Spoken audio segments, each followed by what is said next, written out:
The Medical School HQ podcast, session number 88. Ultimately, what you want to do in your personal statement is give schools a glimpse of who you are, the person behind the application, behind the paper. Hey, this is Z-Dog MD, rapper, physician, legendary turntable health revolutionary, and part-time gardener. And you're listening to the Medical School HQ podcast, hosted by the irredeemably awesome Ryan Gray.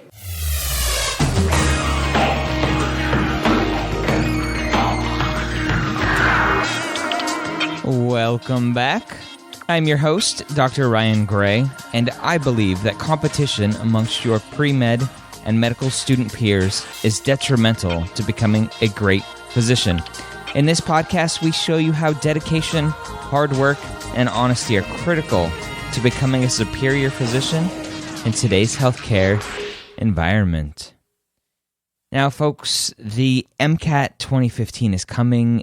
A lot of people are taking the MCAT now. If you want to get a leg up, go to freemcatgift.com where you can download an awesome 30-plus page report all about the MCAT. Today, we are bringing back a guest for the third time, the first time that we have a three-peat guest on. It's Dr. Greg Politis, and I'm going to have him reintroduce himself when we get started. But if you haven't heard of Dr. Politis before, I interviewed him back in session 23 and session 35. 35 is a very popular one. We talk all about fixing a medical school application after starting your pre-med path poorly. In session 23, we talked a lot about med prep. It's a pre-med program at WashU, which is where he is a pre-med advisor, a instructor of this med prep course, and he's also on the admissions committee and does some teaching at the medical school as well. So he is an all-around awesome guy to know, and he takes the time to talk to us and share his wisdom with you, which is phenomenal. So WashU, one of the best pre-med schools in the country. WashU Medical School, one of the best medical schools in the country. So you're getting the knowledge from Dr. Politis, and he's sharing it with us today. So we're going to talk about the personal statement. And I was recently at a Princeton review course teaching all about the application process. And one of the questions that a student asked me was the enigma of the personal statement. Why? What is it? Why? What needs to come of it? And we'll talk about that in today's interview. We talk about why students make mistakes on the personal statement. What are some of the common things that cause the personal statement to move directly into the do not interview pile? We talk about some of the good, the bad, the ugly.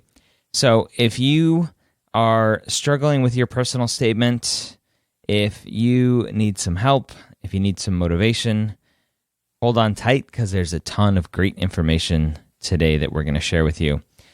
So, Greg, welcome back. Why don't you reintroduce yourself and let the listener know who you are? My name is Greg Politis. I'm an associate professor of emergency medicine at the Washington University School of Medicine in St. Louis. I'm also the course master of the Practice of Medicine course for the first and third year medical school classes. And I also teach 2 courses on the main campus of Washington University for undergraduate students called the Med Prep program. Awesome. We talked all about Med Prep before, back, I think it was session 23, I think. Mm-hmm. And we had you back on again. So this is your third time on the show. So welcome back. Thank you. Obviously, you're doing something right. We keep inviting you back. I'm still waiting for the royalty check, though. Anyway. I'm still waiting for the checks, too. Don't worry. Yes, right. So yeah, it was session 23 we had you on, and then session 35. So you can get those at medicalschoolhq.net/23 or /35.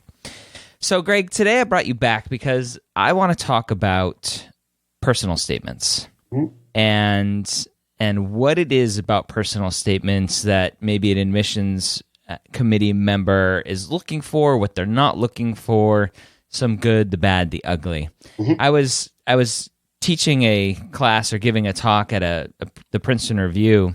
Has their summer immersion program going on here in Boston, and they asked me to come talk about admissions and the application process, which was fun to do. And one of the questions that was asked from one of the students was personal statements. I think her word was enigma. They're such an enigma.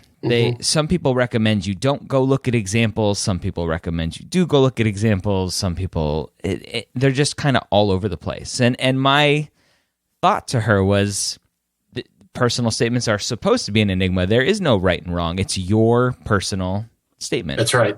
And so I want to put you on the spot. Can you think about your personal statement when you wrote it, however long ago that was, and maybe what you struggled with, what you talked about?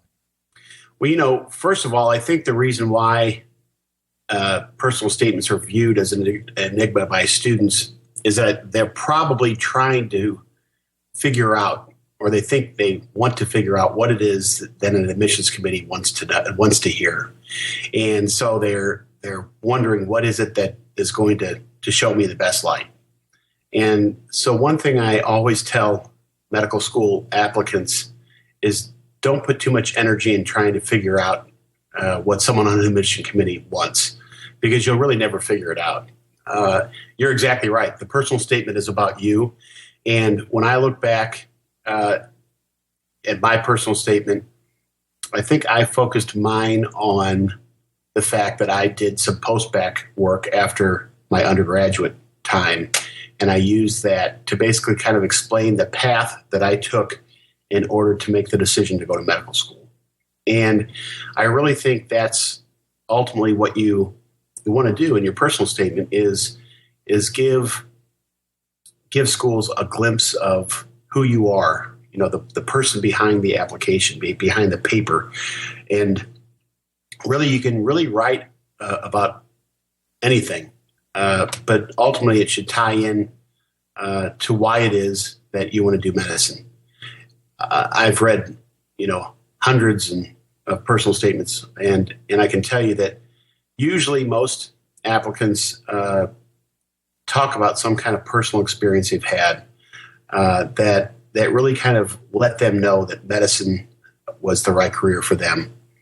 And so the way you go about it, I think, it's a very personal way, a very personal decision, and there really is no right or wrong way. And maybe I shouldn't say this at the very beginning, but ultimately I think for the most part, a personal statement, if it's written well, has a relatively neutral effect on your application. At least that's my opinion, compared to the other components of your application.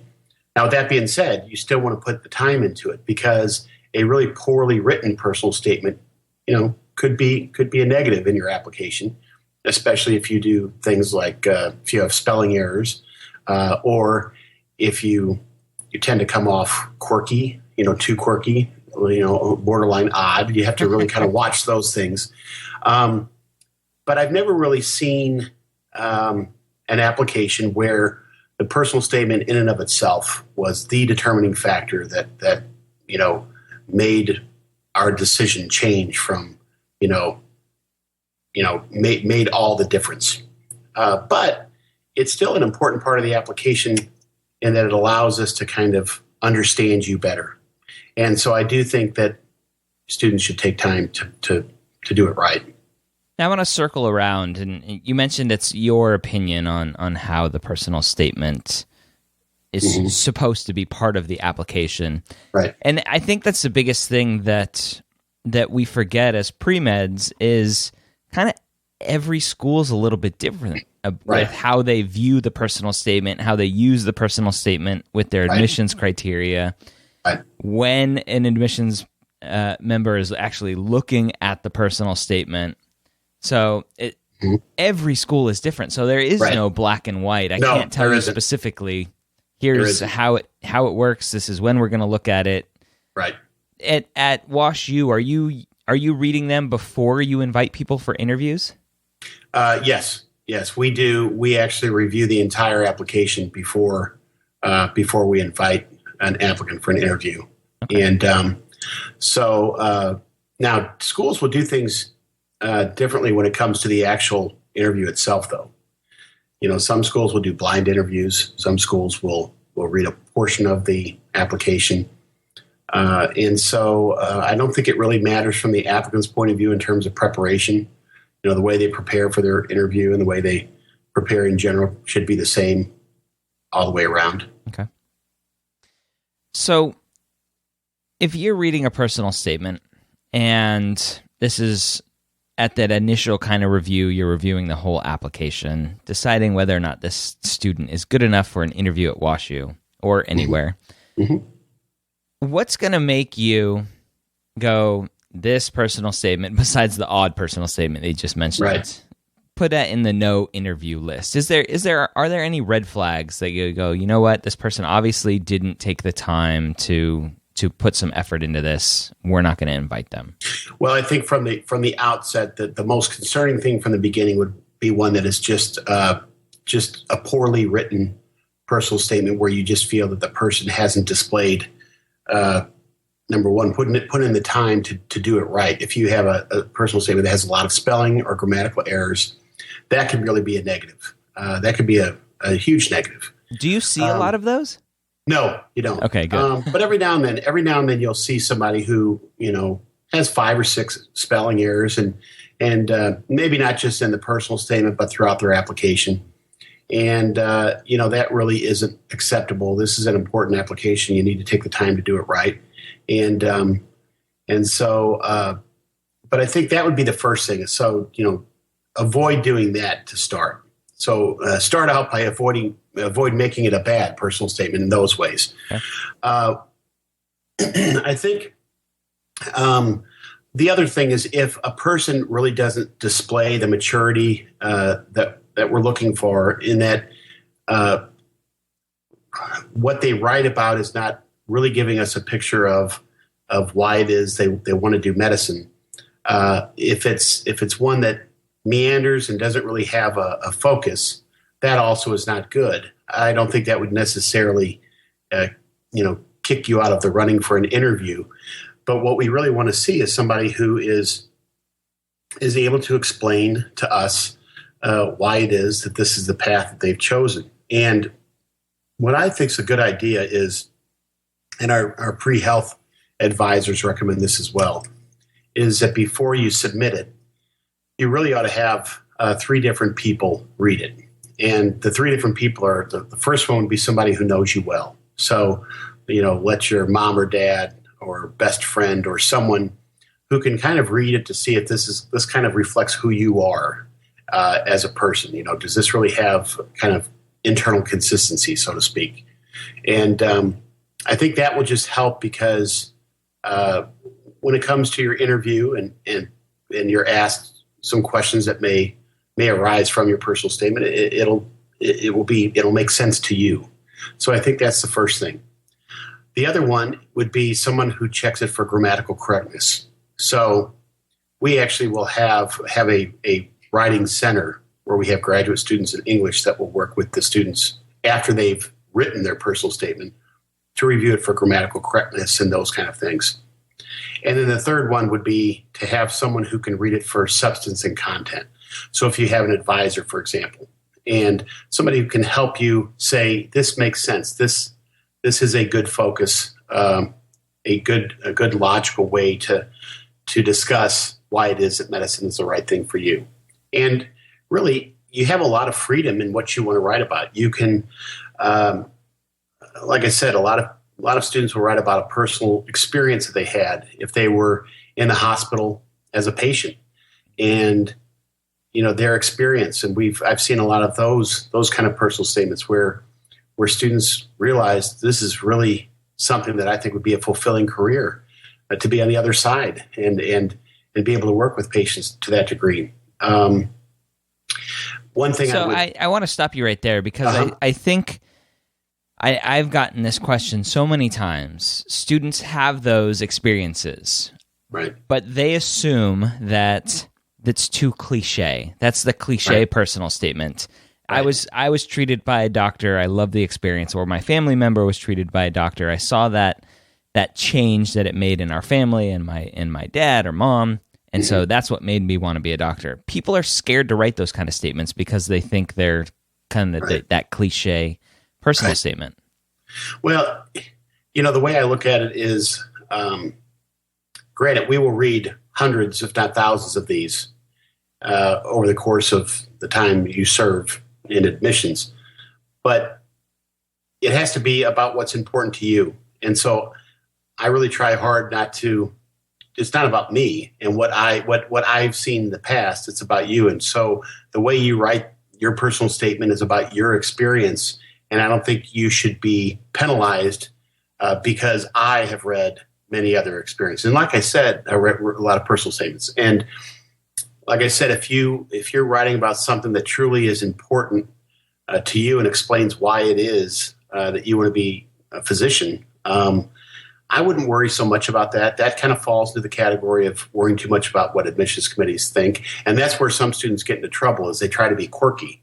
And I think good advice across the board is you could be unique, but you want to be careful too. And it's the same way with the interview as well, So I wouldn't worry too much about that. The one thing you don't want to do, and this is, I've seen this also, is you don't want to use your personal statement to rehash your CV. Yes, I have that as a question for you. Yeah, I see that the timeline, and then. Yeah, and I think that is probably because students are worried that their entire application won't be, reviewed in its entirety. And you want to make sure that you see all that I've done. Mm-hmm. And I really don't think that's necessary because we've seen all that you've done. It's the same way with your interview. You don't need to go through every aspect of your CV. We already know that. We can ask you about that. And, if you want to mention experiences that kind of tie in to why it is that you want to be a physician, if you want to talk a little bit about the research that you've done and then a little bit about the volunteer experience that you've done and how that all kind of meshed together in order for you to help make your decision, I think that's fine. But you're right. There are some that will literally almost write it like in bullet points. Mm-hmm. And I think that is not a good way to go. The other thing is I would avoid using too much of the first person. A lot of students will, I did this, I did this, I did this. I think that's also another thing that students should avoid. You want to write about what these experiences meant to you, what you've learned from those experiences. So I would write about the experience more than writing about what you have achieved. Yeah.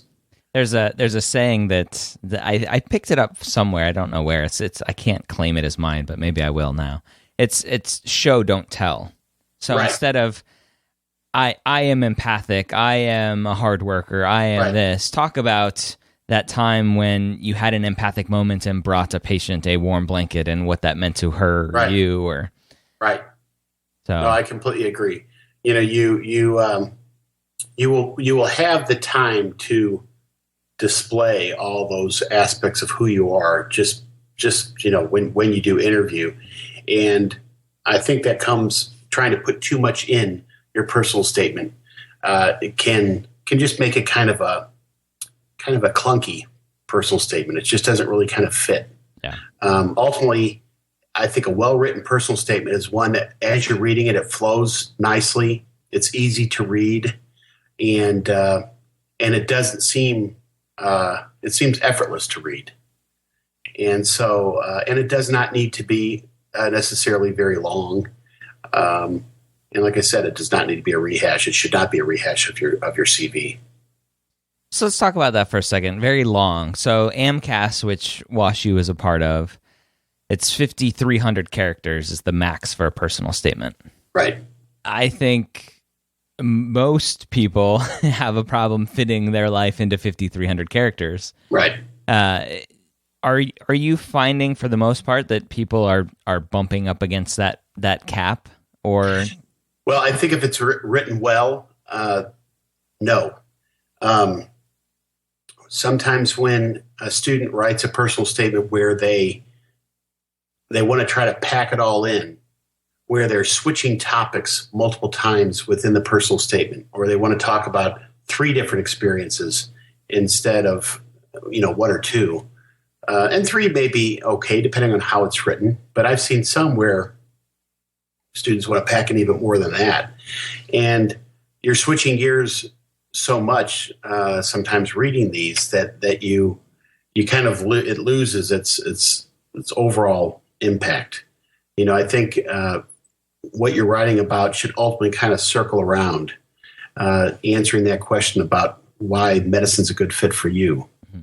And so that's why having others kind of read it and see what they like about it and what they don't like about it is good. Taking the time to write it, that's the key, is give yourself time. We've all done that where we've written something and the next day we read it and we can't stand it. But when you were writing it, you're like, wow, this sounds pretty good. It was awesome. Yeah. Yeah. And then the next day you're like, oh, I have to change this. But then at some point you need to stop and submit it. And that's also, I think, difficult for some students where they will, have 4 versions of a personal statement. They just cannot make a decision. And like I said, that's where, in general, if it flows nicely and it's well written without errors, it really has more of a neutral effect, at least in my mind, and with others that I've spoken to as well who do admissions, that it's not as much of a make or break as I think students, think. Okay. We're not going to, analyze your application to where if you have a dangling participle in your personal statement, you're out. It's not like that. I don't even remember what that is to be able to see it. Right. So another big thing that is asked is quotes. Can I have a quote in my personal statement? Mm-hmm. Yeah, I think that's fine. Yeah. I mean, and it's easy. Just cite the quote, you know, and if it ties in well, that's there's nothing wrong with that. Yeah. If it ties in well, if it is not bumping you up against that 5,300 characters and you got to cut other stuff out that might be important. That's right. One of the things that some people would say is, well, those, again, it's supposed to be a personal statement and those aren't your words, so therefore it's no longer personal. But if it's tying together a theme, maybe that would help. Yeah, I mean, if you're quoting a line or two and you cite the quote versus quoting a big selection of something, that's different. Yeah. All right, one kind of final thing maybe before some final thoughts is red flags. Mm-hmm. If I am a student that had to do a post-bac because I got some terrible grades early on, or maybe I'm a career changer and my initial undergrad was terrible, but now I'm a 4.0 post-bac student. Right. Should that be stuff that's addressed in a personal statement so that the admissions committee member can kind of go, oh, that's why they failed their first chemistry class? I would say yes. The reason is because there aren't a lot of other places in the primary application where you can put that. All schools are going to send out a secondary application, but depending on the school, the secondary application may or may not be a great place for that. And the reality of it is you're not sure, if how well those secondary statements are read. And so you can at least be assured that if it's in the personal statement, that someone should have read that, should have seen it, whether it was a decision for your interview or during your interview. And I think that's important because you can explain a lot. And if it's done well, you can really kind of nullify concerns that somebody reviewing your application would otherwise have if they didn't see that. Okay. That sounds perfect. Are there any resources that you give your pre-med students when it comes to writing personal statements? Not in particular. Our main resource is the Writing Center. And then the advice that the pre-health advisors, as well as the med prep course that I teach, We do review this about the importance of putting the time in to do it right, and all the other advice that I've mentioned here as well. All right. I hope you enjoyed that interview with Dr. Politis, again, from WashU. He teaches a pre-med course there. He teaches at the medical school. He does it all. So soak up that information. Go back, listen to it again. If you're not quite ready to start writing your personal statements, then kind of save this one. And when you are ready to write them, then come back and listen to this and listen to some do's and don'ts. It's important to understand, and we didn't talk about it too much, but it's important to understand that this is a long process. Start early. It's going to take longer than you think it will. And all of those edits and putting it aside and forgetting about it for a couple of days and then coming back to it with fresh eyes, that takes a while. So it's a hard thing to do. Take your time, don't rush it, and start early. As I always like to do on here, I want to take a second to thank the many people that wrote in and gave us 5-star ratings and reviews. I'm not going to read them all on this one because there are too many, actually, which is phenomenal. But I'm going to start and read a couple. We have Razorback TJ saying, a great resource. He looks forward, or she looks forward to the podcast every week. Premed for Life says, love it. So helpful, informative, and encouraging. Amber from Oklahoma says, this is action-packed. I don't know about action-packed, but I'll take it. I equate it to Mythbusters, she says, which, that's awesome. I love Mythbusters. And Aku98 says, helpful for pre-meds of any age. So we'll have more awesome 5-star ratings and reviews next time. If you haven't taken the time to leave us a rating and review, we would greatly appreciate you taking a minute of your time and going to medicalschoolhq.net/iTunes and leave a rating and review there in iTunes for us. That lets iTunes know that you like us, and they will be more likely to using their fancy algorithm to show us to more students looking for medical school and pre-med information. Speaking of iTunes, if you don't already, you should subscribe in iTunes or whatever aggregator or podcast listener that you listen to, so that every week when these podcasts come out, they'll go directly into your player while you're sleeping. I hope you got a ton of great information today. If you learned anything specifically, we would love to hear it. Everything we talked about today will be in a special show notes page specifically for this episode at medicalschoolhq.net/88, as in episode 88. And Dr. Politis' old ones you can find at medicalschoolhq.net/23 or /35 for his other episodes. Come say hi to us on Twitter. Medical School HQ is our handle. And you can find us there and talk to us and have a blast with us on Twitter. So until next week, I hope you got a ton of great information today. I hope that when you sit down to write your personal statement, this information will help make that process easier for you. And as always, I hope you join us next time here at the Medical School headquarters.